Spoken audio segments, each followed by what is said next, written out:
అందరూ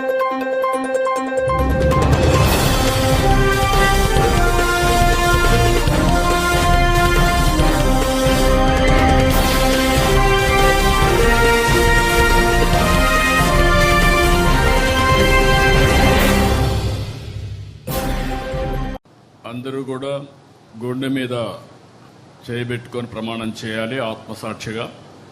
తెలుగుదేశం పార్టీ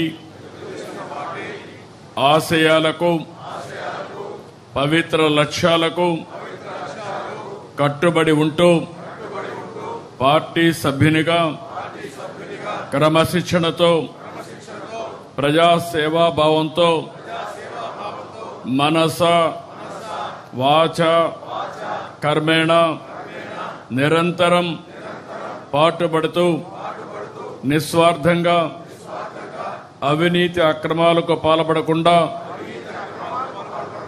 దీక్షా దక్షతలతో అంకిత భావంతో తెలుగుదేశం ప్రతిష్టను ప్రతిపత్తిని పరిరక్షించేందుకు ఎల్లప్పుడూ కృషి చేస్తూ పార్టీ మరియు ప్రజలు నాపై ఉంచిన విశ్వాసాన్ని వమ్ము చేయకుండా నిత్య చైతన్యంతో పార్టీకి ఉజ్వల భవిష్యత్తు కల్పించేందుకై నా వంతు కర్తవ్యాన్ని విధులను బాధ్యతాయుతంగా నిర్వహించగలనని ప్రమాణం చేస్తున్నాను.